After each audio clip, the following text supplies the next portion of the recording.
just when you thought it was safe to go onto iTunes. This is Next Level Guy, the only website that makes self-development as fun as going to the movies. It's time to take the red pill and escape the Matrix.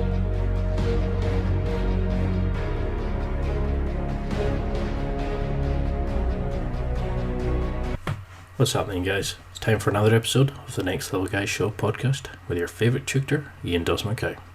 Next Level Guy is a go-to men's interview, interest and improvement website where I quiz the experts to find out the hacks, tips, methods and protocols that you can implement in your own life to take it to the next level and live happier, healthier, wealthier, sexier and so much more. Today's guest is Josh the War Master Barnett. Josh is a former MMA fighter, professional wrestler, coach, commentator, brand organizer, and so much more. He was trained under fight legends. He captured the UFC heavyweight title by knocking out Randy Couture at the early age of 24. At that time, he was the youngest UFC champion in history. He became the 10th king of Pancrase, which he currently still holds the title of. He's now trained many top-level professional fighters over the years and is a former New Japan pro wrestler, including Josh has fought in Pride, UFC, K1, Dream, Pancrase and Super Bowl, and is currently still an active fighter in the Inoki Genome Federation and Strikeforce. In this interview, we discuss topics like his story, masculinity, competing, strength and character, how to develop mental toughness, why there's a need to challenge yourself, and it's very prevalent in today's society, and so much more. And now, let's get to the interview. So, I've become a massive fan of you because you've done so much, like the MMA, the wrestling.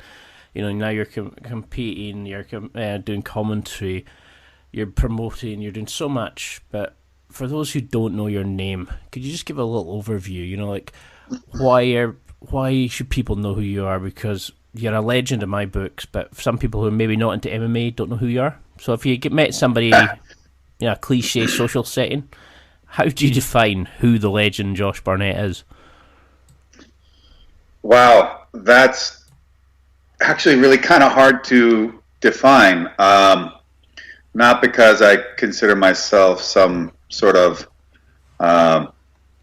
anomaly that exists without labels. It's hard for me to say anything around how I should be viewed, I suppose. I always just leave that in the hands of the person viewing. Well, my name is Josh Barnett. My nickname is the War Master, which was bestowed to me by the heavy metal band from Birmingham, England, Bolt Thrower. I've been a professional fighter since 1997.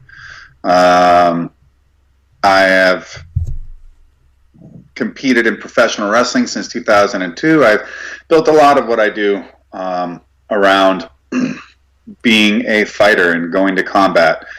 But people are not made of just one thing. And so through the doors that were opened through fighting, you'll find me acting in film, doing commentary, producing MMA and professional wrestling shows, training professional wrestlers and MMA fighters, being at heavy metal shows and concerts, to working on classic cars, doing road racing. I don't know, man. Basically, I'm a person that is always tried to live a life of with a real open mind towards what might be available, what might pop up, what door could open for whatever reason, and being of the sort to be willing to move forward anyways, to do it, even if that means that you flip your car over in the Baja 1000 because you've never done off-road racing before and you jump down there on less than a week's notice to go do it. Fine. You know, it doesn't matter. Like I would rather go and fail than sit back and just think about how I could have done something or what would it be like to do. You know, I'd rather live it.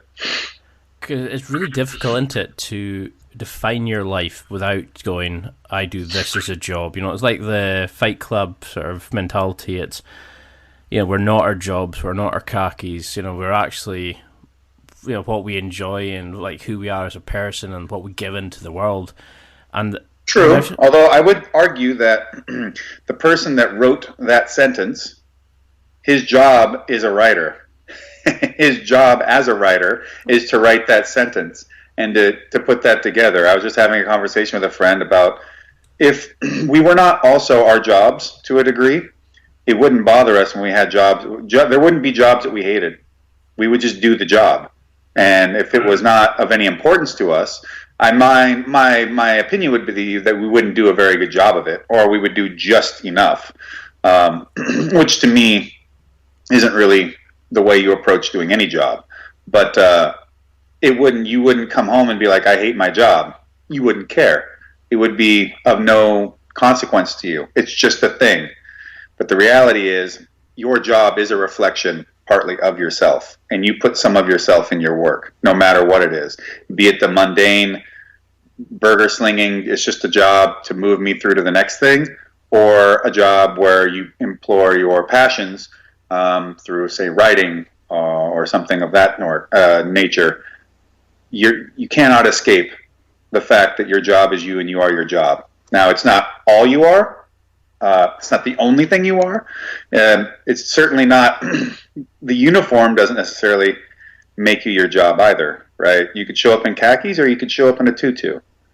But if your job is to make sure accounts are up to balance and all the facts and figures line up the way that they need to so that you can have an accurate understanding of the data, that there's just getting the job done and then there's not, you know. There's only another way I could look at it. I love that sort of attitude. The philosophy that you talk about in some of your other interviews, when I listen to your interviews after fights, you know, you gave some of the funniest and some of the most thought out and articulate sort of approaches to your answers. You know, you were a completely different mold to everybody else, and that's what I really liked about you. Is like you. Like when I wrote out like how and why I wanted to interview each guest and why I want to focus on it, it was hard to define why with you because there's so much, and I thought you just had that lifestyle that I loved. You know, it's you did what you wanted, you did what made you happy, the wrestling, the competing, you know, and now you're creating something out your own love, and that's the biggest compliment I can give is you lead the kind of lifestyle that I'd want. But if we go back to your upbringing, you know, what did you want to be when you were younger? What was your sort of career path? You know, what kind of child were you? You know, if you were to see your younger version now, what would we see like the younger Josh doing to lead you down this road? I don't know. I mean, there's a few things I could think of. One, the first thing I wanted to be was a garbage man because I thought it was so awesome how these big ass trucks would come rolling into the neighborhood, and they would grab they would empty the small cans into this big giant can, slug the giant can with them, dump everything into the back of the truck, and then run these levers, and this compactor would come down and smash it all up. And I was like, oh, that's the coolest thing ever to a 6-year-old. I used to even try to have like a bag of trash that I could bring down and take to the garbage man and throw it in the back and then watch him crush it up. So yeah, that was my first job that I wanted. As to what put me down the path that I'm on, wow.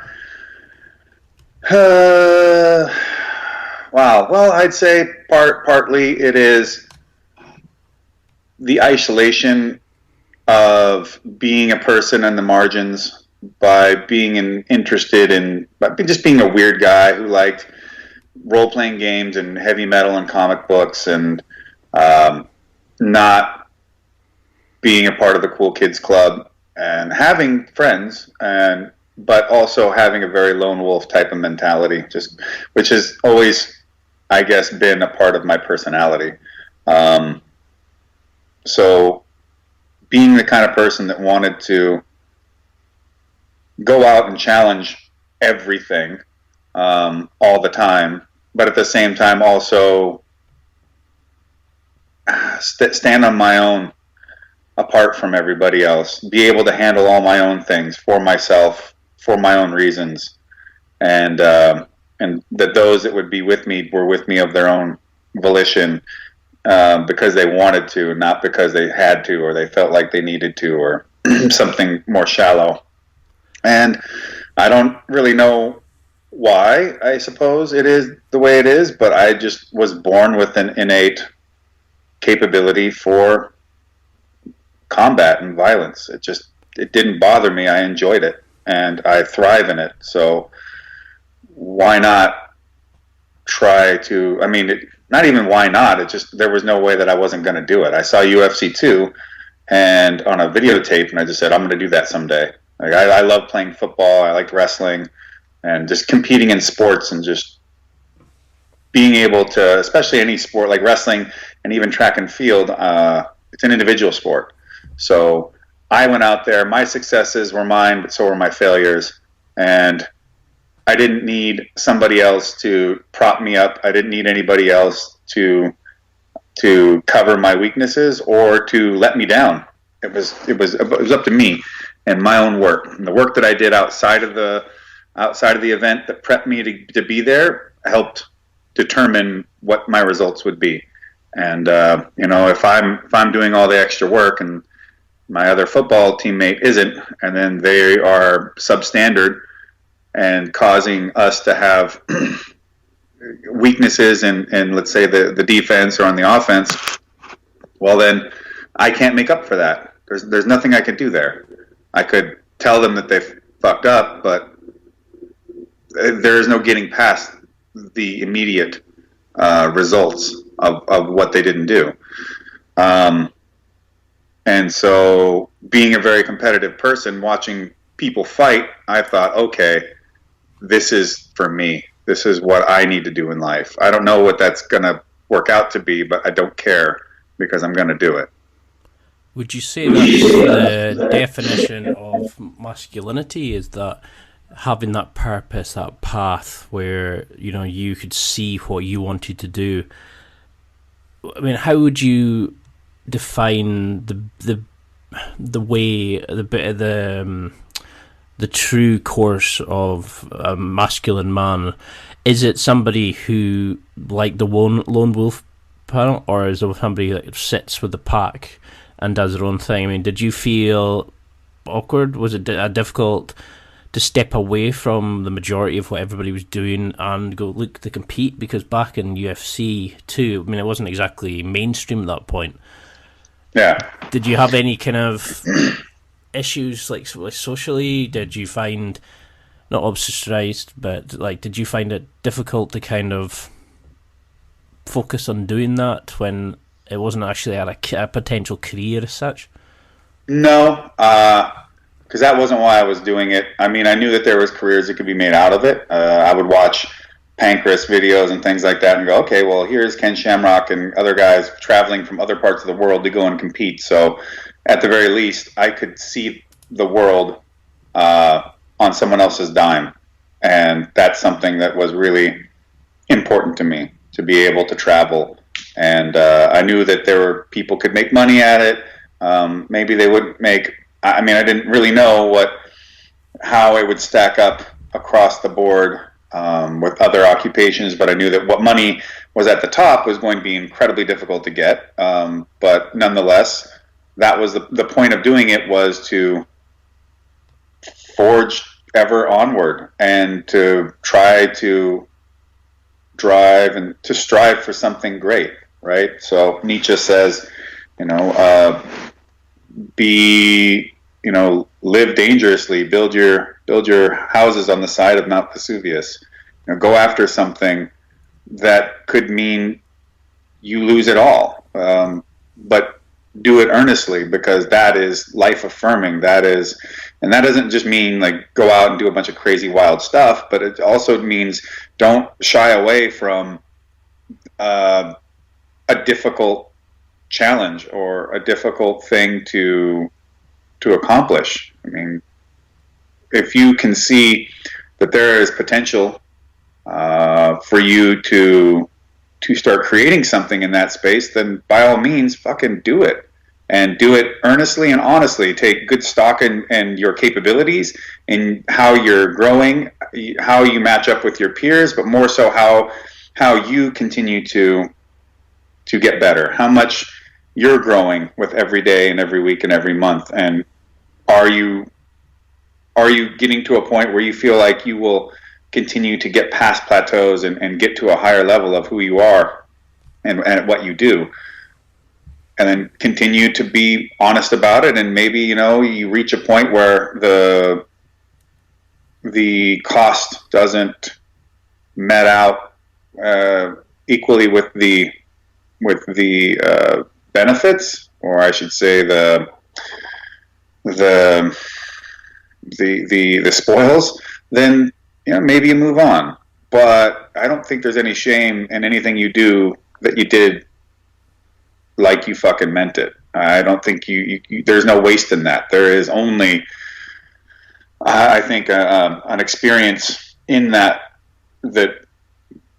breaks you open and builds you up in not just a myopic way, and say, like, just in an athletic sense, or a very narrow athletic sense. I just became really good at throwing punches. And no, it's not like that. The journey itself is filled full of a lot of things that will penetrate through all aspects of being.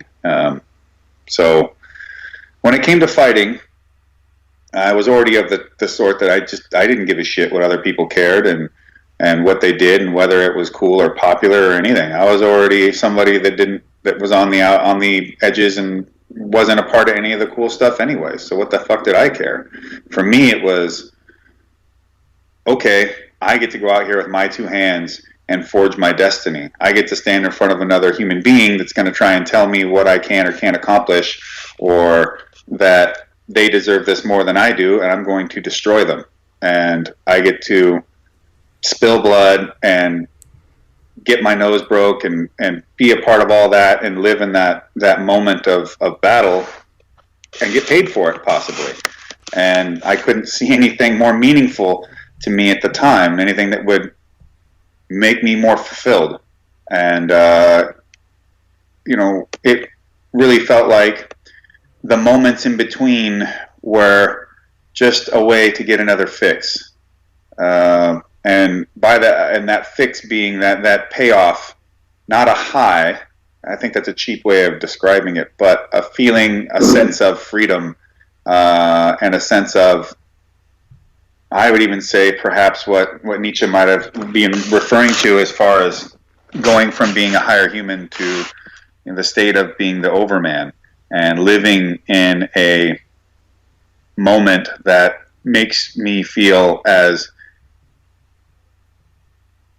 straight to the core of human being as you could possibly be, but a state that isn't really something you can sustain all the time, because nobody else could be around you, and it would probably be something like running on nitromethane the whole time to the point that you just burn out. I don't know that it's a place you can stay at. But as far as how that process translates to an aspect of masculinity, I think it's a human endeavor in general. I think maybe some way about the approach could change between masculine and feminine, but we all possess that capability of choosing paths to create growth and stimulus, agitation through the difficulty of trying to accomplish something, but also the difficulty of finding our utmost expression,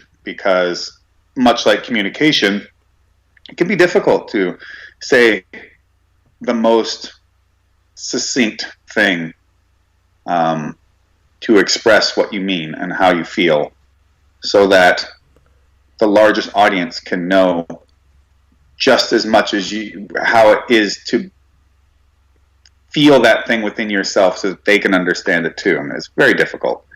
And trying to put a rope on and gather these things within yourself, these essences, these emotions, these maybe these spiritual elements within you as you go through being, and then display them in a way so that it is not, maybe you don't care if somebody else understands it, but you need to let it out, and in some way I think you need to understand it from your own perspective, and there's a lot of digging and trying to get a proper angle on what you're seeing to make heads or tails of it. Sometimes you need to be right on top of it. Sometimes you need to be far away from it. You just never know which one it's going to be. And sometimes you might even actually need the perspective of others and to look from what they see and then look down upon that. Like, I know Joe Rogan always says he doesn't read the comments, right? I fucking read comments. And I don't read them because I take them to heart, but, there's been people in, let's say, the discipline of group psychology, like the great Alfred Adler, who would go on about, how groups act and interact and how they see things and what motivations they might have that are distinctly separate from the individual, but together perhaps they're all noticing something and moving upon it, but not able to see it distinctly from an individual standpoint. And so I'll read comments, I'll see stuff, and oftentimes I will find what I see as a common thread, and that while each person is there is a through line, each individual comment itself isn't necessarily remarking upon that. They're not specifically pointing this one thing out, but you can see that there may be an essence there that exists. And now, mind you, it's probably all constructed out of their own perception of what they see. But if that's what they see, why do they see it? It's interesting to me to figure out, well, how would they come to this point in the first place? It could be completely wrong from what you're trying to present to the world, but even still, it exists, and it's a thing to them. All right, so what do I do with it? How do I understand it? What is it about this that may be actually of some truth to me or not? If it's at least true to them, there's something to consider. I guess I'm getting off topic as far as masculinity, but I love that. Masculinity. I think from a man's perspective, there is an importance at least to go through maybe a ritual from boyhood to manhood, and I think being a man is part of that. Is the taking on of responsibilities, the choosing to interact with life in a way that you know is going to bring suffering upon yourself, and that you're going to bring suffering into the world as well. And through that, you will find growth. You will find your way to. It's like, the most ceremonies of manhood involve blood and death and sacrifice and strife and struggling, and there's usually an element of danger attached to it, because life is dangerous. And I don't just mean in the sense of like random maniacs stabbing or shooting you or hitting you with their whatever, right, or drunk drivers. I just mean that the nature of the universe itself is a dangerous place. Animals don't maul you because they enjoyed it. They just do sometimes, trees fall, lightning storms happen, plants get killed via frost, and you don't have enough crops. I mean, there's even though I know that climate change is such a big thing, and rightfully so, I think we should be more observant about how we interact with and what we may be influencing in the environment. but even without us, species went extinct anyways. Nature killed off it kills off its own, because it doesn't. It is just a matter of circumstance at times, and life is a difficult place. But if you have any hope at all of trying to make sense of it, then you're going to have to be prepared for that difficulty. And ultimately, I think that as you look at the modern age, the luxury of life as it exists now, in so many ways, has been actually quite a detrimental impact on a lot of the natural course of people in the world. Definitely. I say this especially in the West. I mean, would you say that's where today's society goes wrong, is that guys have not got that ritual to go from manhood, because I started jiu-jitsu when I was 36, 35, and it's the first time I've kind of felt a primal understanding of who I am and what I'm about, and a kind of emotional maturity, and just it's centered with the world. And I didn't really understand it at first. I thought it was just a bloody good workout, but I've certainly grown and developed as a person, as cliche as that sounds. But is that why you find that a lot of guys are going wrong? Is that we don't have these challenges, we don't have these purposes, that there is no rituals?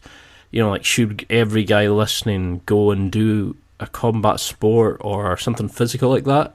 Would that resolve it, or do we need... I get what you're getting at with this, and I do have an answer, or at least I have something to say about it. I have to correct myself. I always... different student of Freud, not Adler, it's Edward Bernays. Edward Bernays is the big-time group psychologist, but also, I believe, studied under Freud. So, it's... I had a conversation, or I should say, I made a small speech to some folks pointing out that combat sports, as it exists in this modern era, is a opportunity for us for self-inflicted suffering, right? So it's a way for us to put ourselves in harm's way of a sort, to break ourselves down and build ourselves up. It is, but in a safe environment. That ultimately there really isn't a lot at stake. So it's not like we're in a ludus in gladiatorial days and we're slaves essentially, and our fighting is possibly for freedom or other things, or just plain old survival. It's not that. It's not that we're prepping for conflicts that may arise through neighboring states or what have you, or tribes. It's not that either, right? We know that when we get done sweating and hurting and suffering in the gym, we clean up and we go home. We get on our social media feeds and we get to tell the world how tough our workout was and how much it kicked our ass. Yeah. And then go to our job the next day. And we didn't get our arm broke. And we didn't get choked to death. And we didn't get bludgeoned. That's not the case.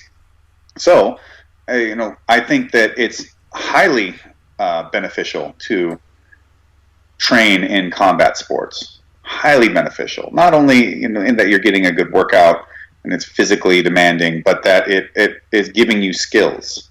Now, I mean, there's greater arguments of, you're training at a jiu-jitsu school. It's very, very, very tuned towards competing in like gi, IBJJF type competitions. Then it's like, I'd say it's better than nothing because it is physical. You're still learning a lot of excellent techniques and movements, but you're building a lot of time specializing yourself into the breed of athlete that competes in a very, very, very narrow tunnel versus, sitting down and pulling guard and doing all this stuff. It's like, well, okay, yeah.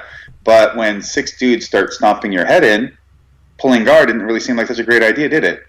No. Or if somebody gets adequately pissed at a bar and whips you in the head with a beer bottle because you couldn't take them down, then I guess that's going to seem pretty useless towards applying some sort of a butterfly guard sweep. That's just not. There is training, and then there is training for a very specific task. And a lot of jiu-jitsu seems training for a very specific task. There is overlap in their uses, and I think that it's also good. The biggest thing about it all is that even in a, let's say, a very IBJJF competition-oriented school with let's say a guard pulling mentality and getting advantages and all that, at the end of the day, you're still on the mat with people going for it 100%. And I feel like live sparring like that really makes a big difference when it comes to high intensity, high pressure situations in real life. It does make a difference in terms of your ability to act and react and view things around you. At least I've noticed that there have been times where stuff's happened, like I got hit from behind in a car, blam, and it totaled my vehicle, but yet as soon as everything happened, it's that cliche of everything being in slow motion. I saw who hit me, that they were turning off down a side street, and I could react the entire time and have focus and clarity about what was going on and where things were in relation to each other, and make these, I would say, critical assessments much more calmly and quickly because of being in the ring so much and being in full fights and stuff like that. I think that combat sports are great for both genders, both sexes. I really feel like it is a really useful thing. If you talk to people about what it was like to describe their matriarchs and matriarchal individuals in their families 3 generations ago, they are of a stock that is very rare in this day and age. And you'd say it the same for your patriarchal, but people lived, they had less luxury through technology, and they were more in tune with who they were as natural beings in the world, and being more in tune with their natural state. And they had to be tougher, and they had to be more physical. And it's interesting. You can see photos of women and while you won't find many very easily of a sort that you could see their bodies a whole lot, because that would be considered immodest. But women were very much more physical in their builds. It's not that they were all hulking CrossFitters or anything like that, but you could see that the way that they were put together was like, oh, okay, this person has a sturdy frame about them. They have muscles that look like they've been used, and even if they don't appear particularly masculine, let's say, if you want to put it that way, their femininity isn't any lessened, but it's just that you could see that there is a difference, and there weren't big fancy gyms that they went to every day. This was just out of existence itself. So lack of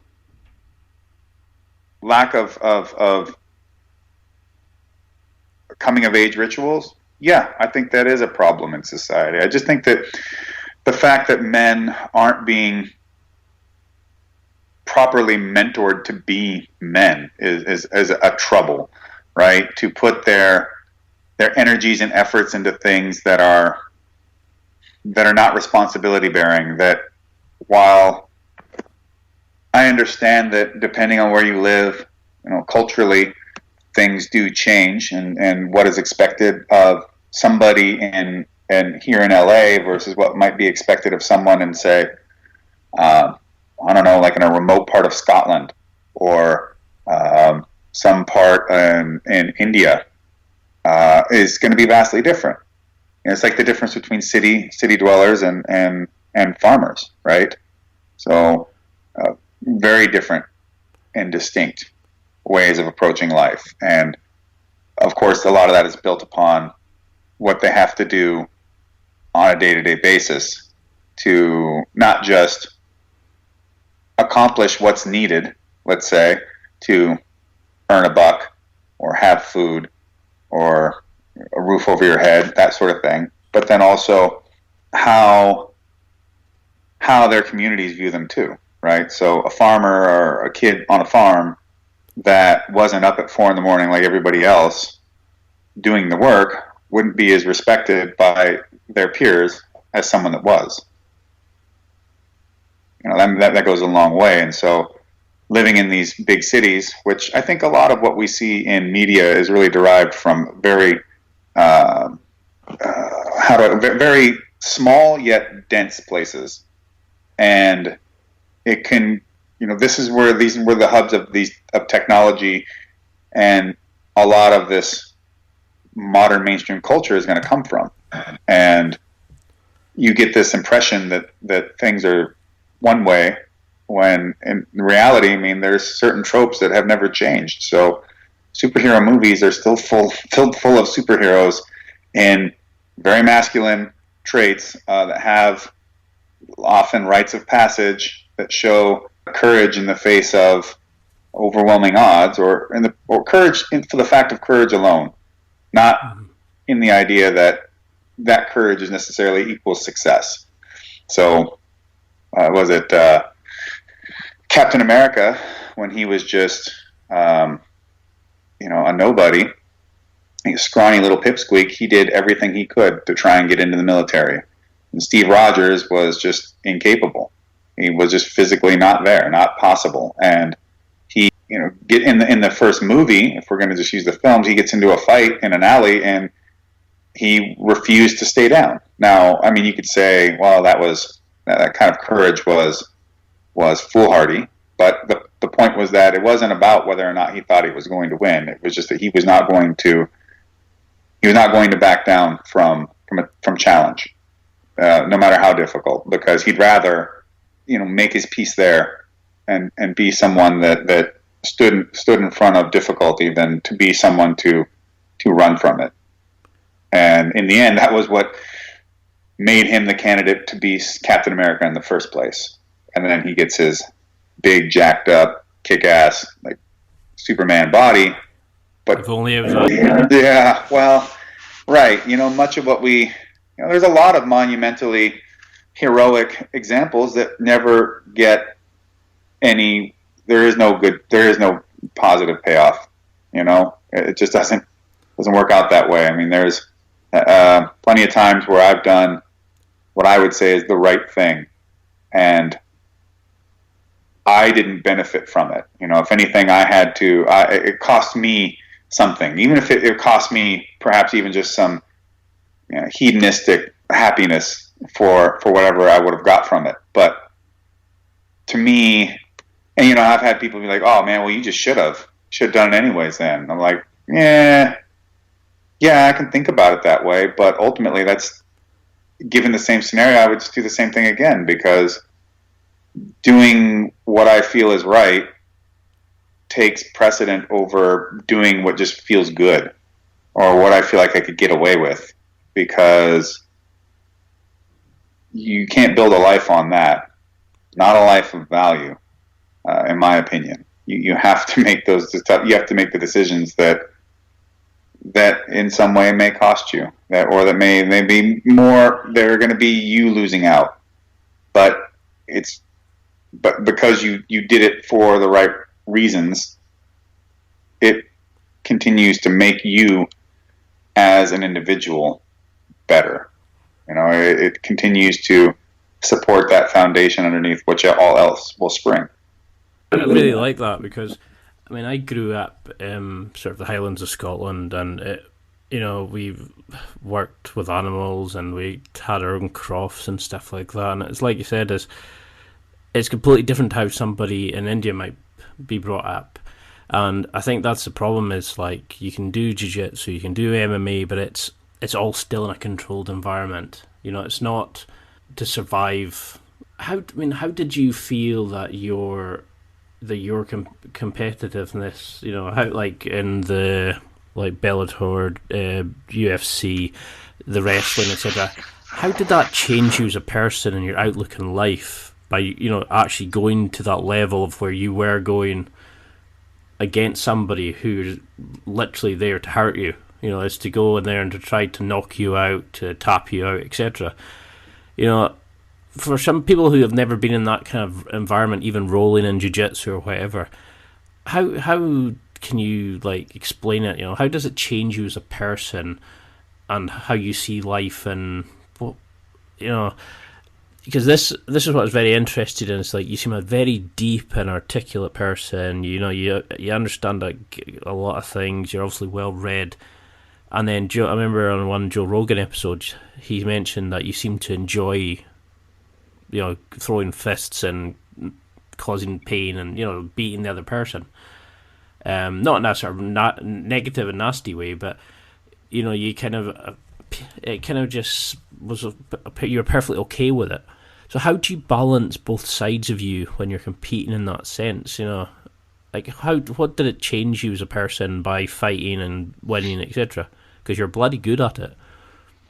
Well, for one, when you go out there and you throw yourself in some sort of a life or death kind of situation, and I realize that might seem a bit hyperbolic with professional fighting, but no, we just had two boxers die. So yes, it is a potentially life or death situation. Honestly, the simplest thing I would say is that it makes you view the small stuff as just that, small. You know, if you really take it in, the small things are small, and in the grand scheme of things, why do I need to get worked up about that? Why the fuck would I care? No one's gonna die. I'm not gonna die. No one's really getting physically hurt. Your day will continue to go on, and much what is a problem with it is something that you're continuing to feed to and give growth. It's your decision, and you know that's a very simple thing and a very simple example. So I accept that, but I think as a general, that holds true. And for me, yeah, a lot of people are like, "Oh, I always expect this, or I expect that, or it's, you know, you're so even keeled about, you know, X, Y, Z." And I'm like, "Well, why? Well, I don't understand why I would give a shit." And sometimes I think it's a bit of a detriment because there's a lot of folks in the modern society that I live in out here in Hollywood where reacting more, I don't want to say histrionic, but like making a bigger deal about some things and caring more about stuff that I find very shallow and surface level and really unimportant matters to them, and it matters to other people that it matters to them. Like it somehow they coalesce around it, and that is an expression of importance. And to me, I'm just like, well, you guys are putting all your fucking money in the wrong bank, really. And if you, and it's almost like it seems like an exercise in masturbation, and then it becomes mutual masturbation. So everybody is in a way, right? Yeah, but in a sense that, you know, it's not buying the same cars. It's having someone view some small, petty, stupid fucking thing in a more important light, and then other people seeing as such and doing the same thing, or reacting the same way and seeing like, well, see, you know, my peer has done it, so therefore it's, you know, if I do it, there must be meaning to it, and now they get to wallow in that as much as I can really define it as bullshit. You know, being able to have bullshit validated, and then I would say foster and live in it makes people happy, because it keeps them away from the deeper, more important things, right? Oh, this bullshit thing is, well, I better fucking react and deal with that. I better give a bunch of emphasis and emotional energy into this thing, because ultimately it's easier to do that than it is to say, oh, how do I fail as a participant in these other people's lives? How have I actually been making other people's lives worse? How have I been a selfish son of a bitch, and the ripples that come away from my drops in the water, and they affect the environment around me? How is that the case? How have I been lying to myself to keep away from dealing with a very difficult and important problem that maybe I just don't have an answer to right now, but it's going to take a lot of work to get through? how do I avoid that? You know, how do I deal with the things that are ultimately far more important towards being and far more necessary in creating a person of depth and of full security and confidence in who they are, as much as you can get. You know, I mean, those are things that people would rather tend to avoid. And so I think, you know, with anything you do, it also, a lot of it depends on your mindset going into it. And there's plenty of people that can go to a gym, they just, perhaps they get to a point of master, I don't even say mastery, I'd say they get to a point of proficiency, and then their expression of that over those that are weaker than them fulfills them, you know, that they would rather do that instead of being the person like, one of the things that has always been the case with me is that wherever I was, didn't matter how bad I was getting my ass kicked, I would take it into me. I would remember everything about that ass kicking and how it happened and how I felt, and I would eat it and chew on it and think about it and digest it, and then over time I would come back and I would continue, and then until all of a sudden it was not me getting that ass kicking, it was the next person, and it was them, and it was them all the time, and I would continue to push and strive, and it would get to where I'm the best guy in the room minus maybe the highest level instructors there. So everywhere I went, almost always invariably ended up in me trying to take out my own instructors. And it's like a cliche kind of kung fu movie concept, like, oh, I'm a wandering fighter, and you know, when I find someone that can beat me, I'll stay and learn from them. Yeah, that kind of became part of who I was. I would just continue to go up the line until I found that person who was that much better than me, and I would just continue to storm those gates every day and take those ass whoopings and learn everything I could from them and dissect them and ask questions. And you know, for me, it wasn't like whether or not I was losing in the gym. I mean, it's just a gym, right? It wasn't life or death. It didn't. No one's keeping a record. But this is a chance for me to grow. This is where all that failure will lead to success. You know, what is it? The Edison is like, I don't see failing 1,000 times as a failure. I just see that as 1,000 times that I know something won't work. And so all these light bulbs he tried to make to begin with, that they were all failures of some sort, but from those failures were the kernels of or the grains of success that he would eventually plant and make a forest out of. So that's the way I viewed it, and that's still the way I view it. Bad days are bad days, and you know, sometimes they touch me emotionally, and I wouldn't say I get petty about it, but I get vengeful. I get hard on myself. I get vengeful with myself and vengeful with other people. But ultimately, I view them as things necessary to unlock something that's holding me back. Something that is there's some way that I could be better. Maybe I won't be better than them, but I'll be better than I was. And that's a victory. And I guess that is part of this very, very vague, I guess, or sort of generically sounding statement that an old coach, Billy Robinson, gave me, or he used to profess it. He'd say it all the time, and I fully believe in it, and that is, you got to learn to learn.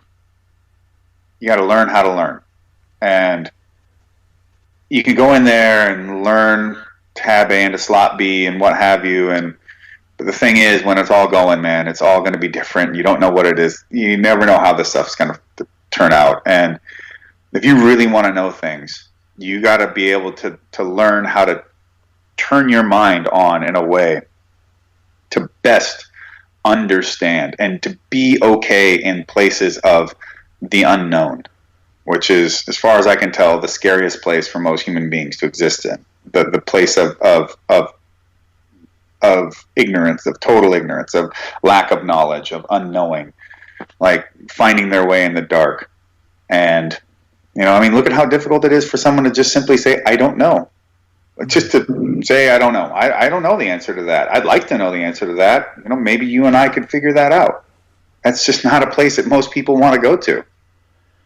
I mean, that resonates with me because when I was younger, I grew up in a small fishing village, and it was, when you were sitting with like other guys who were like the big fish in the small pond, they were just better than the general kind of people. Like, maybe they're better at football than majority, so they kind of had a bit more of a kudos in the village. And you were sitting there, and I never felt happy. I never felt right to be just sitting there and not challenging myself. And that's why I needed to start the podcast. That's why I needed to move to the big city. That's why I needed to start jiu-jitsu. There's too many people who it's safer to stay away from that. They don't want to challenge themselves. They don't want to open up to, like you're saying, is admit that they don't know. They don't want to be seen as infallible or having something, not being that person that's king of the castle sort of thing. And it's really quite sad in a way. I grew up with so many of these guys, and they would hit drink and they would drugs just to kind of numb the pain. They never wanted to kind of listen to that voice that said, there is more to life. You could do more with yourself. You could be pushing yourself. And that's why I love this show, because I get to speak to guys like yourself, and it just keeps evolving my mindset and keeps challenging the way I think. And just when I think I have it set, I then come and speak to somebody like you, and you really kind of open up different avenues of reading and different people to research. Do you think this kind of reading and interest helped your fighting, when you were younger? Because you were a kind of submission specialist, and you really kind of broke the mold with like guys.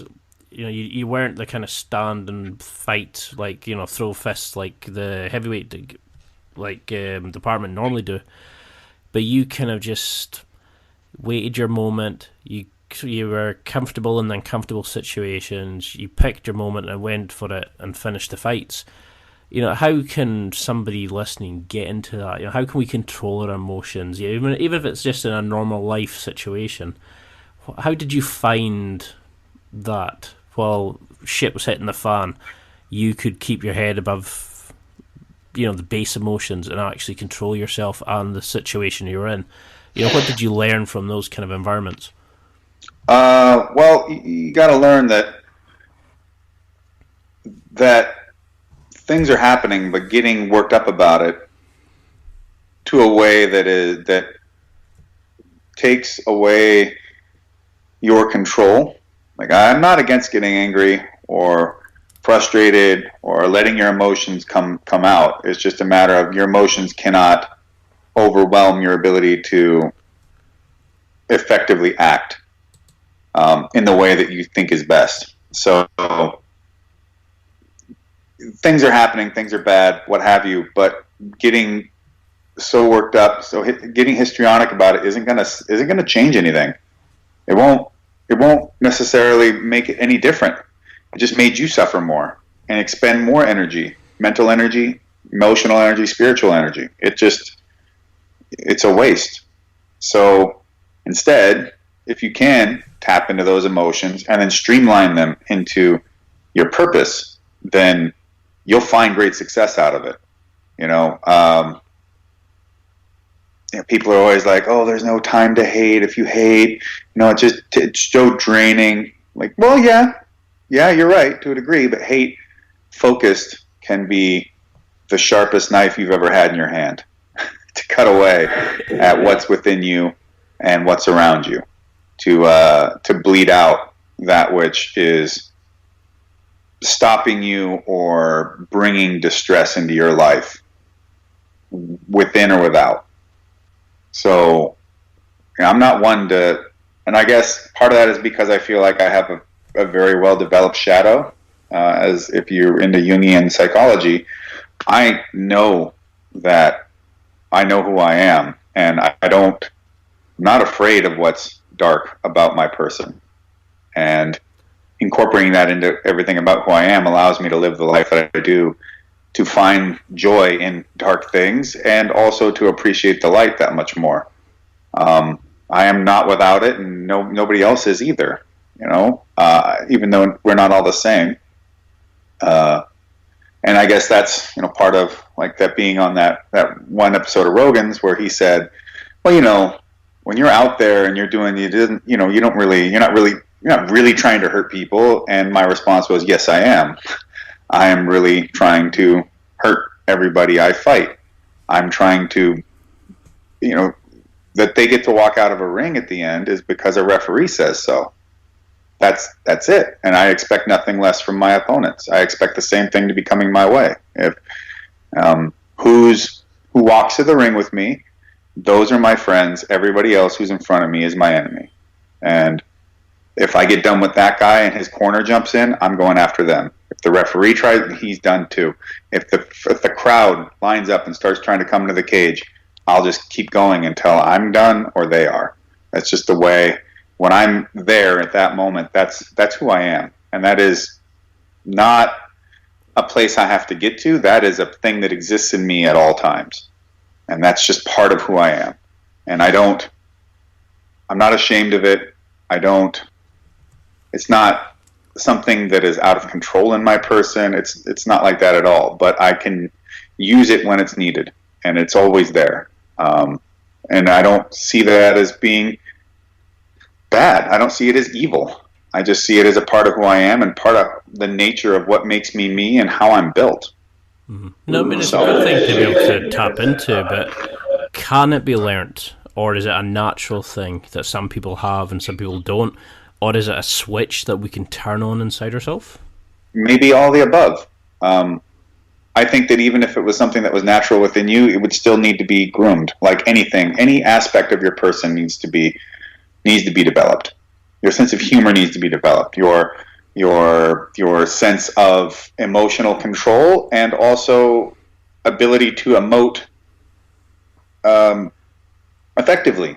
These things all need to be groomed. You fall in love, you do dumbass shit, and you learn from it. And the next time you figure out that love is not just the feeling in, the bottom of your spine that makes you all tingly and how fun this is.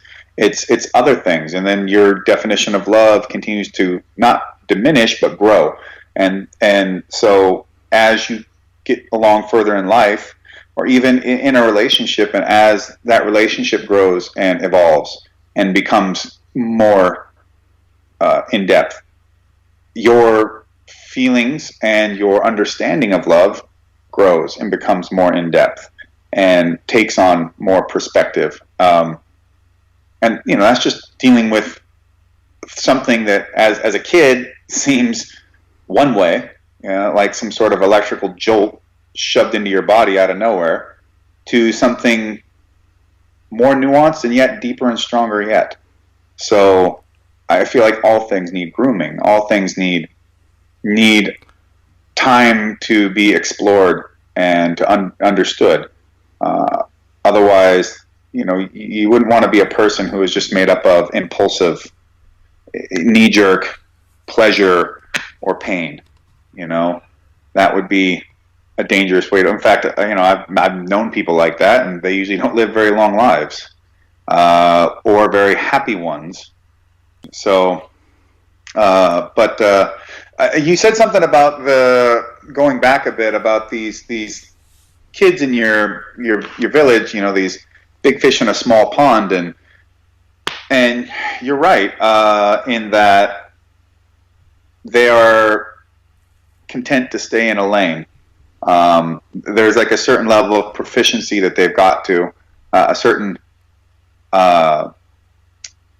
aura, or let's say reputation about themselves that they've been able to express into the world and have other people respond to. And so in this, they feel like they can be successful enough to sustain some kind of meaningfulness and happiness. But ultimately that they know especially when confronted with something or someone who has been able to do the things beyond that, to face those fears of failure or losing, however you would want to describe that, and pushed forward anyways and moved beyond that. They know it. People know it. People know when it's just like when people will want to say like, oh, they don't really no. People understand when they're being pieces of shit. People understand when they are making choices that are not ethical or when they're going against their commitments. They know it. You have that conversation with them, and eventually you'll get to that point where they knew it the whole fucking time. Our ability to lie to ourselves is often quite capable, but you can't lie to yourself unless you're willing to accept it. That's the thing. The ultimate truth about lying to oneself is that it's not that you're fooling yourself in any way, shape, or form. It's that you're convincing yourself to allow the lie to set. That's what it is. That's ultimately the biggest thing about that. You don't ever really believe the lie. It's all the whole time is just spent trying to get to the point that you allow it to not challenge it and to allow it to set itself in your person. And so when it comes to that, it's like one of the ultimate things about being a man isn't how you can possess power or capability and express it over others, or get to a minor point of capability and then ride that for as long as you can. No, I mean, really, that's not a display of strength at all. A real display of strength is choosing to do what's difficult regardless of what other people will think about you. Choosing to do what's difficult knowing that it's going to be not just difficult in how you take it, but even how maybe the other world might even see you. And I mean, one of the most manly things you can do in life is to not be a fucking coward. One of the weakest things you can do is be a coward and sit there and align yourself in this small little way that you know that you can have enough success to fool yourself and to fool others, that you're really getting somewhere. And that's cowardliness, and that's one of the worst things, one of the weakest elements of being a man or being anyone.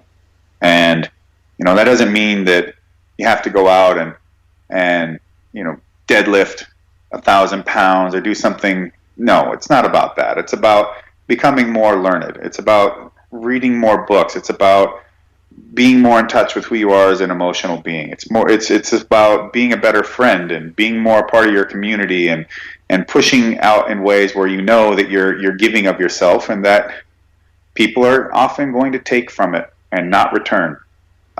Some are going to try and take advantage of it for their own benefit and do it for your sake of doing it and not theirs. And that at the end of the day, maybe you break that guy's fingers, but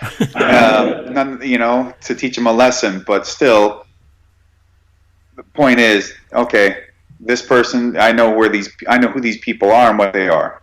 So you know what to do with them and where to keep them in your life. And you move on until you can find those that are worthy of that time and that effort and that energy. And it's a big scary world to everybody in a lot of ways. But even those that manage to try and narrow the world into such a very specific bubble to protect themselves, in their hearts, they know what's up. They know that they're in doing so, they're showing their fear themselves. And cowards don't sit around thinking they're heroic. Believe you me.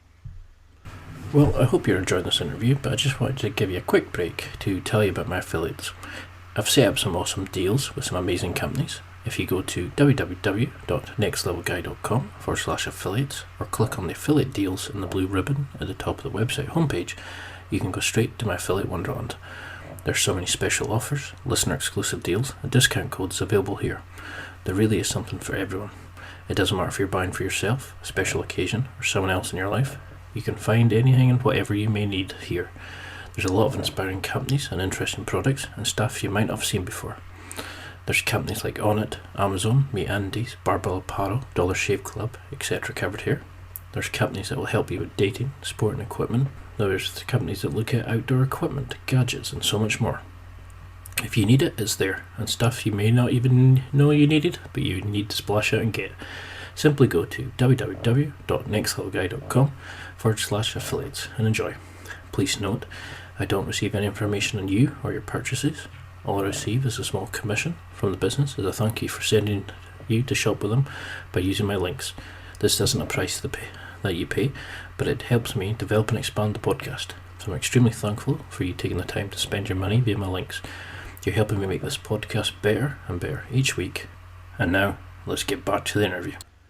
I wish I'd known when I was younger, I spent ages feeling like I was the only person who didn't know what I was doing, who felt like something was wrong. And it's like the imposter syndrome. You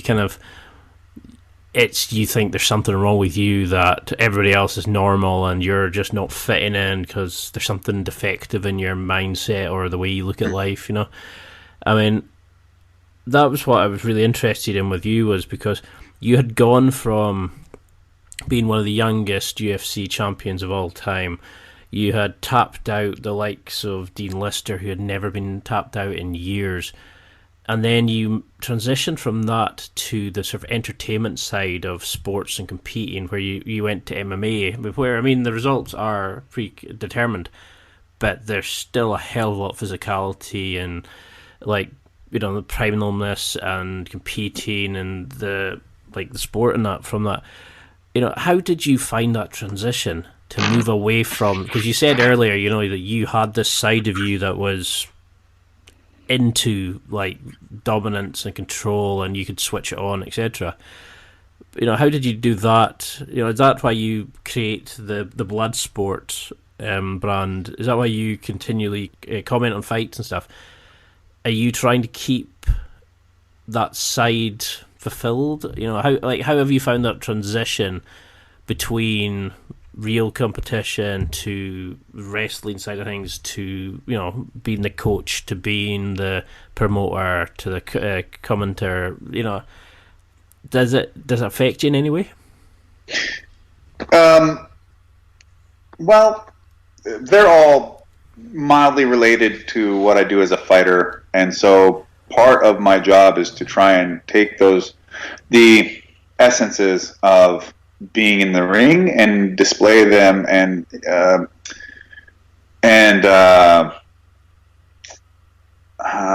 what's the word I'm looking for, to verbalize, display them to the world so that they can have a better understanding, and also to try and elevate their experience of what it is that they're watching by being hopefully tuned into part of what it's like to be there, or at least what it's like to be there from my perspective.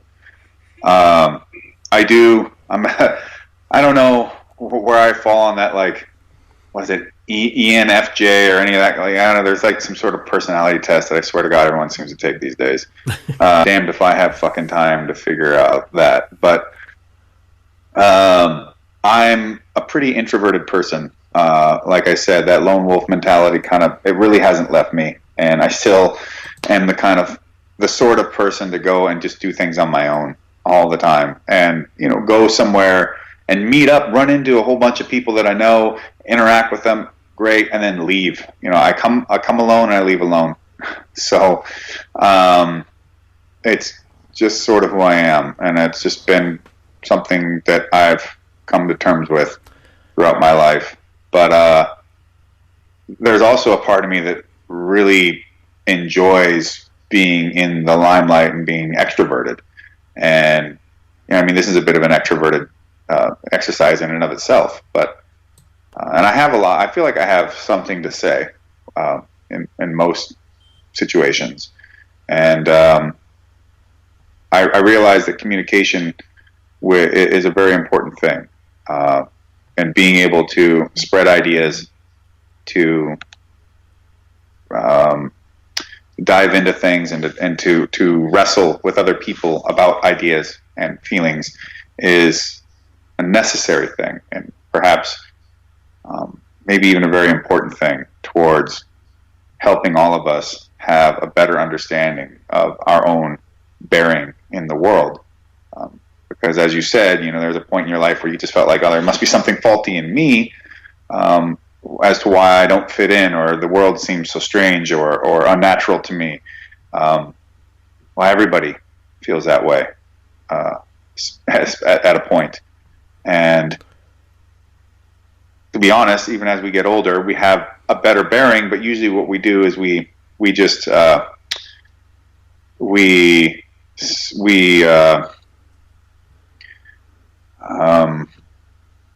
don't just specialize, but we narrow our field of view, so that way, we stick into those things which are already known to us. So we create we fiddle around in the dark, and we kind of find some things that we are comfortable with, and then we just stay in that. And that's a real struggle as you become into adulthood, to not stay in that safe place and to continually venture into those dark waters and those places where there is no light, and bring a fire to it to see what's there or burn it away. And being able to communicate with people and express ideas and emotions, I think it makes the world a better place. It also allows me to become a better person, and to hear new perspectives, and it gave me something of ground I've already turned over. But I used a shovel, and maybe they used a pick, and so how they see it, how it turned out for them versus how it turned out for me is similar yet different. And just that small difference could maybe be a really important way about how you will then go about viewing that thing later on in life, or from that point on. And ultimately, I also just really love it. I have a great time doing these things. When it comes to professional wrestling, I love being out in the ring. I come from essentially a pro wrestling background. I mean, that's the lineage that I'm derived from: Carl Gotch, Billy Robinson, Antonio Inoki. And as these have filtered down either directly to me or through my old coaches. And so for me, I'm keeping these fires alive. I'm passing them down to other people and showing where I came from, my philosophies in it, and expressing this to the world. And it's important to me to do that. But it's also a blast to be in that ring and to show struggle and overcoming, and to try and give at least the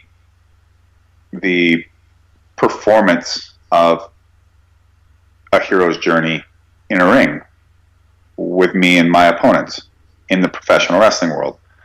And with Bloodsport, that's a greater extension of that. It's not just me and my match, it's all the matches, and picking the right athletes and making the right matchups and creating the product that will develop in a way that shows my approach, my upbringing, my lineage from professional wrestling to the world. And in a world that, meaning professional wrestling as it sits today, that I feel has strayed quite far from it. And that what I have to bring is now actually quite unique, and perhaps even so unique that it's the only one you'll see of its type for the most part. Not here to let that die out. But at the same time, people love it. They're eating it up and they're having a great time with it. And so I'm glad to bring that to the masses, and to give people that outlet, and to show them that good time, and give them that thing to talk about and discuss and argue and even complain, whatever the case may be. I'm happy for it. And when it comes to the acting, I've just always been a really big fan of film. I've watched a lot of movies from a very young age, and across a lot of genres, and still do. And to me, the idea that I could put on some clothes and take on a role and live a different life and be a part of that process is awesome. It's just another thing where the door was there and I just decided to step through it.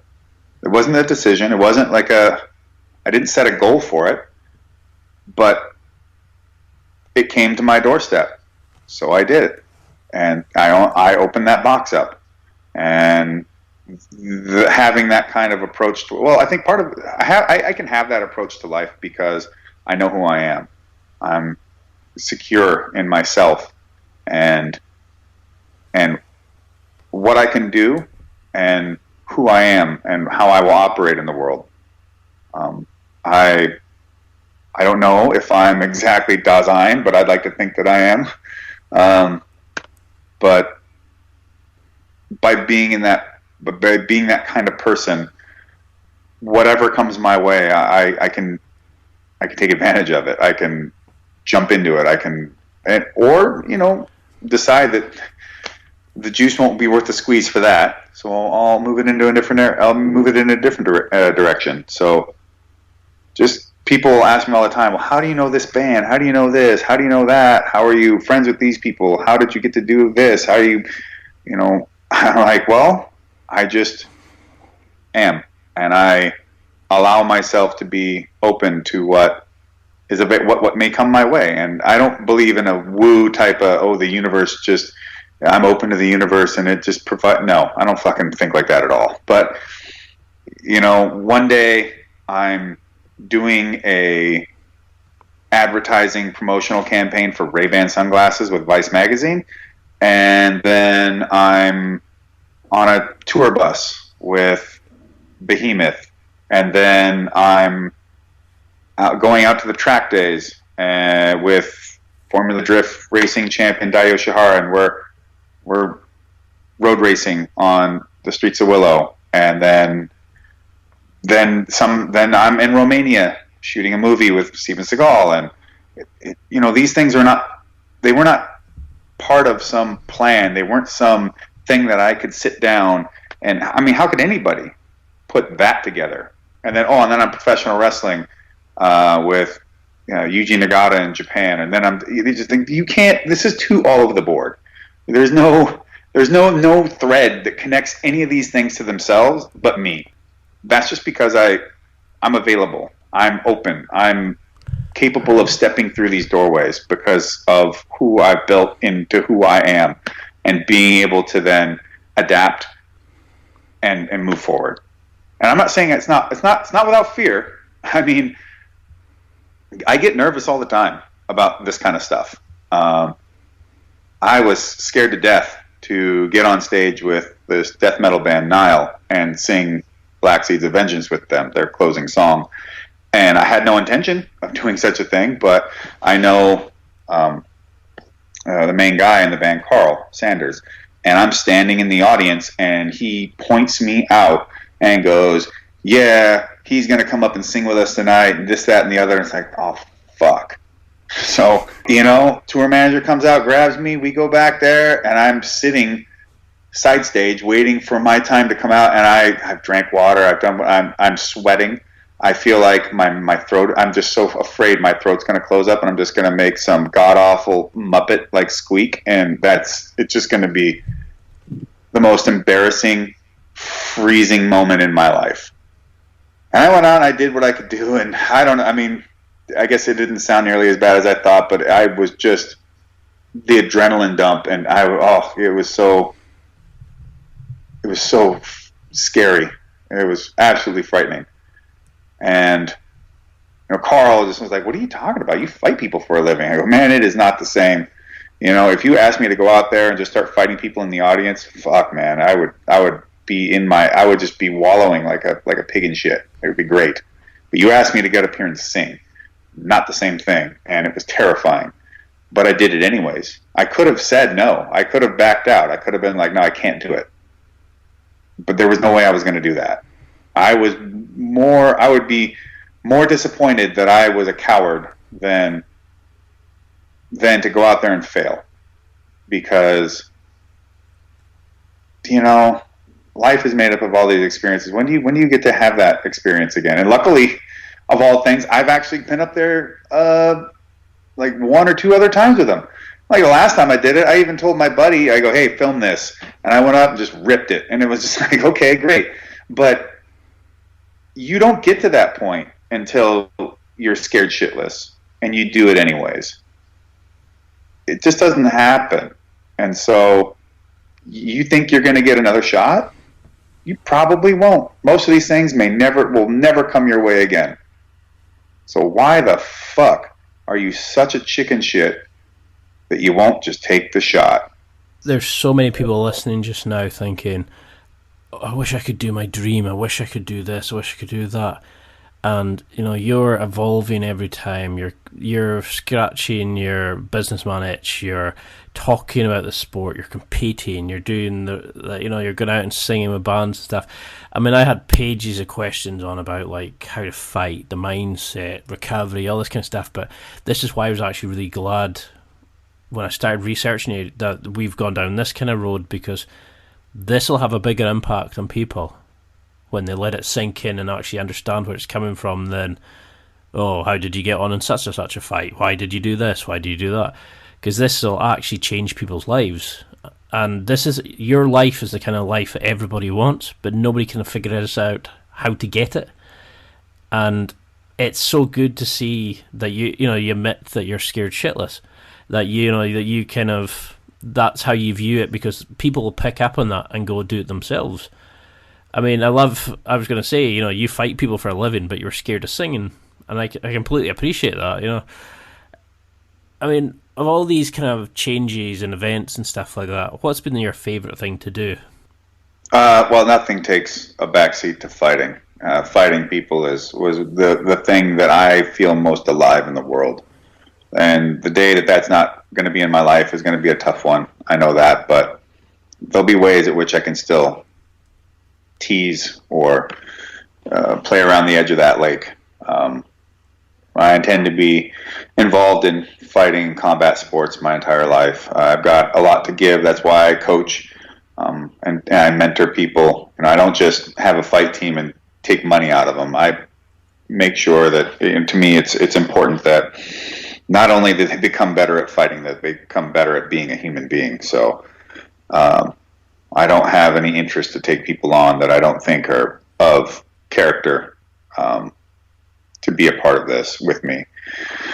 And I got Victor Henry going out to Japan to fight in Ryzen in about a little over a couple weeks, and he's ranked number 21 in the world as a bantamweight, and I cannot wait to try and get him to number 1. But it's more than just that. It's about seeing how he's developed in his life, the kind of person he's become, that he now is able, he teaches at times too, for me, with me, and to see that traveling on that path and where it has taken him. Because you can't just stay in one space forever. You have to grow. You have to go up further up that mountain. And when it comes to being scared shitless or chasing your dreams, I mean, chasing your dreams is such a cliche idea, and people have a lot of fucking dreams. And yeah, there's some things that I could dream of, but I'm not going to accomplish those, right? Like, I'm not going to become I could see maybe that I could have the possibility of becoming a good enough road racing driver that maybe I could compete in like the Pirelli World Challenge. Is that very likely though? No, probably not. I probably won't ever get that good. But I could make steps to get better and do things, and and then check in and see where that's at. The main thing is, when the whole idea of chasing your dreams is,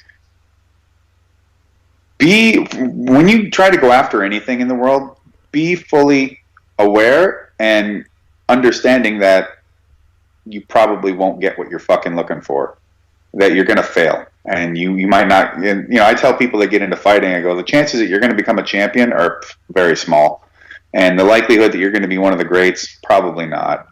And people think of that as like a very pessimistic way of viewing it, but my point is that it's not the reward from other things, it's the reward of doing it that you derive. And so you'll never be your best at anything unless you do it with everything you got.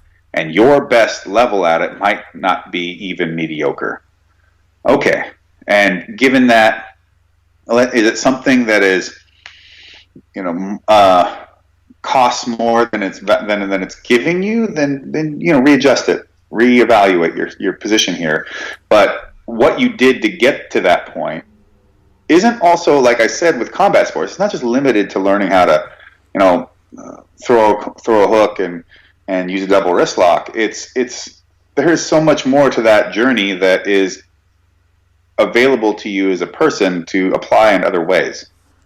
And if you're not, I find it be very hard for an individual to not grow in more than just a physical sense, let's say, in doing jiu-jitsu, unless they were so ignorant at being able to explore who they are on a deeper level, or the other one being they're deliberately refusing to engage in that part of themselves because they're afraid of what they're going to find and they don't want to do that work.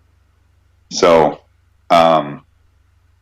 striving for your dream is a difficult task. Is that what takes somebody from good and average to brilliant, do you think? Is that ability to open themselves up and develop and evolve themselves as a fighter as much as their skill set?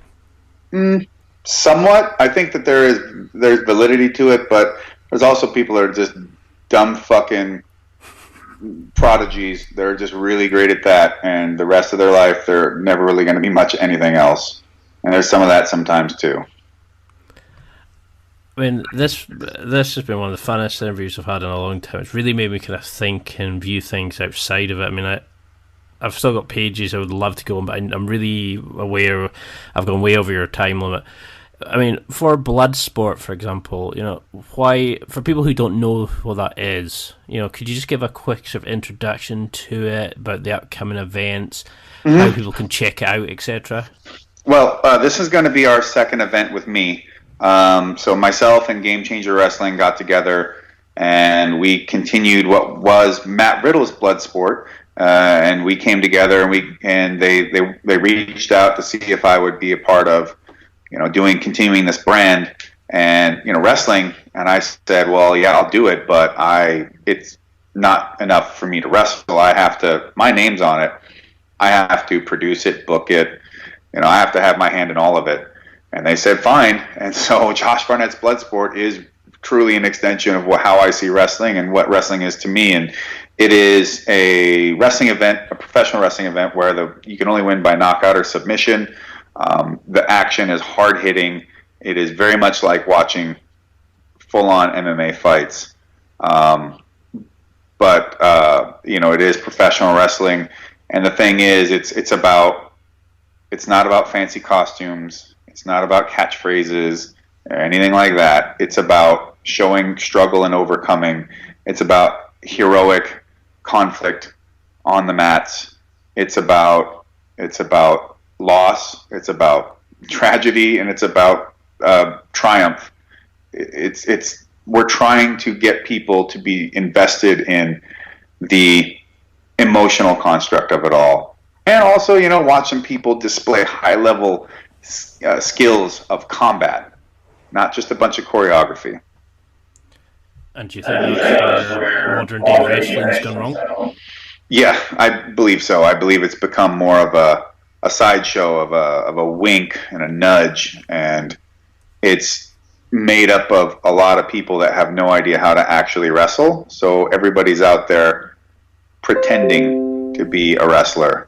And honestly, if you're watching a bunch of stuff of people trying to interpret something that they don't know how to do, I don't know how that could be. It gets to a point sometimes where I'll say, as a critique, if I just want to watch a bunch of people do a bunch of athletically minded stuff, then I'll just go watch Cirque du Soleil, because those are some of the most absolute, insanely talented athletes in the entire world. They suffer and train their whole fucking lives just to be able to get a tryout, and the barrier of entry is so exceedingly high that you only get the best people. And if they can't stay at the level necessary to be in that company for whichever show it is, then they get replaced. That is some of the highest level of athleticism you will come across, and art. So if I want to watch a bunch of people run around and flip and do stuff and just do a bunch of cool choreography and athletic stunts, I'll watch that, because you're not going to do better than that. Sorry, there's no one in professional wrestling that could operate to that capability. What I want to watch professional wrestling for is I want to watch people show me something that really is an expression of the struggle and the story between the combatants. And I want it to matter. I want these people to treat it like it's real, like there's really something on the line. Not give me a bunch, not treat it like it's fake and just be like, oh, well, this isn't real, so who cares? Because I don't want someone, when they're doing a magic trick, trying to tell me how it's not real. I don't want someone, a movie, telling me how all the CGI is done. I just want to watch it, and I want to immerse myself in it. And so I feel like wrestling has gone wrong in that it's taken the approach, well, a lot of the wrestlers are trained by people that don't know how to wrestle, so I can't entirely blame them. But yeah, it's taken the approach that, this is all a work anyways, so who cares? We don't need to make sure to keep it realistic. We'll just make it as over the top as possible. I feel like, well, only so far you can go with that. Eventually, you got to get back to the nitty gritty. And so that's what I'm doing with Bloodsport. We sold out our last event. I bet we're going to sell out this next one, September 14th at the Showboat Hotel and Casino in Atlantic City. We air them streaming on Fight TV, and you can watch the last one we did on Fight TV now, actually. It is up there and from WrestleMania week, and my match versus Minoru Suzuki is the main event. And I'm pretty proud of it all. To come from like the WWE, what it used to be, and it now has writers like, showbiz writers who have never actually been in a real fight, giving them canned lines, and then looking at the products that you put on, the showcase, the events that you through your wrestling career, it's amazing to watch. And I love the fact now that you're taking it back to what it should be, the roots of it that made us wrestling fans when we were younger.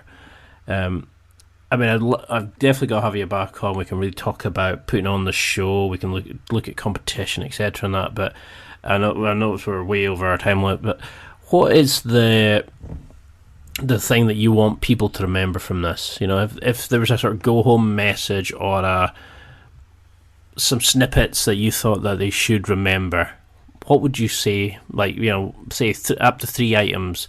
What would you want people to remember from this? Make yourself uncomfortable. Don't be a coward. And strength isn't just about physicality. Strength is about choosing to do what's difficult. Strength is about going forward and making the decisions that you think are for the right reasons, even though it's going to cost you. I love that, because I interviewed Chris Duffin yesterday. And he's a sort of world record holding powerlifter, but his story is like growing up catching rattlesnakes, living off the land, like in a sort of hippie, coming with his parents, and no running water and electricity and stuff like that. And that's why he was talking about strength, but strength spiritually, emotionally, like physically, all kind of aspects of that. And that's what he says, is everything strength is just what you can do physically, but there's so much more to it. And that's why I love how you've kind of outlined through this interview.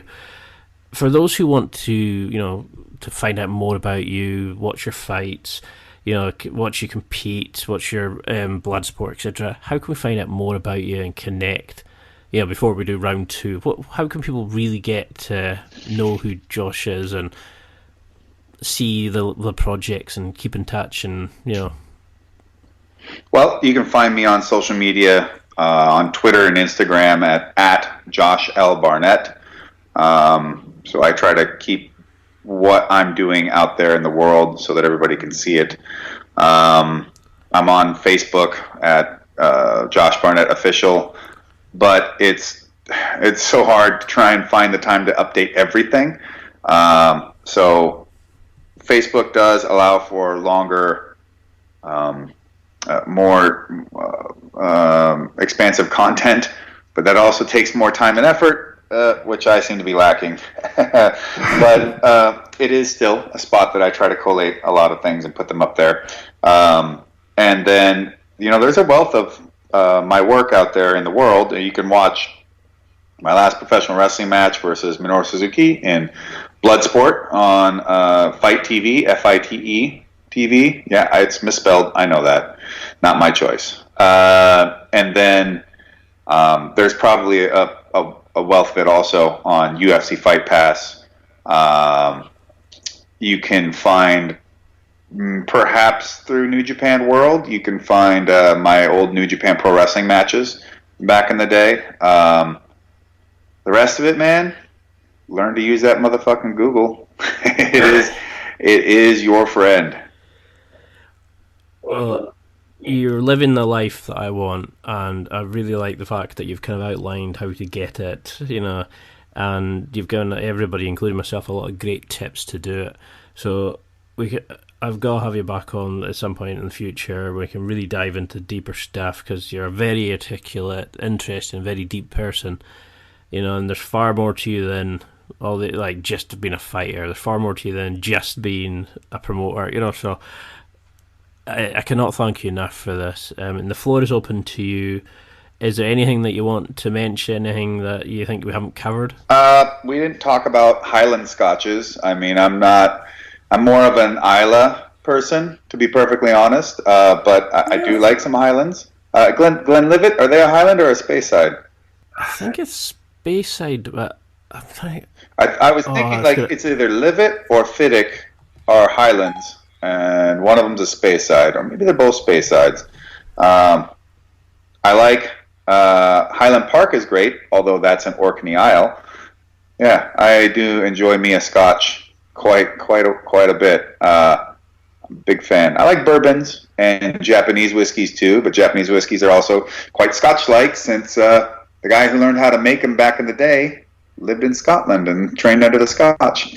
It's amazing when you go into a bar and there's 10, 15 lined up, and you see the tourists sitting there, and the barman will give them a master class in why you can taste peat in this one, and there's honey in this one, and smell, and the whole ritual of the smell, how it's in the glass, what you can mix it and what you can't mix it with, and it is amazing. I mean, I wasn't a big fan for it until I recently got into it, and there's whole channels on YouTube devoted to it.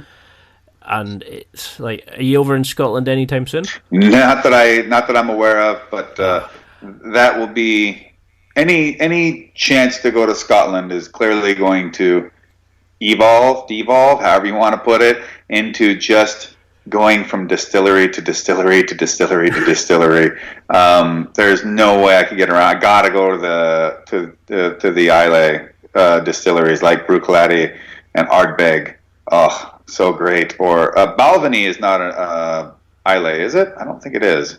Yeah, there's a Lafroy. There's so many options out there, and I like it. I like it peaty. I like it unpeated. I like it. I like blends even.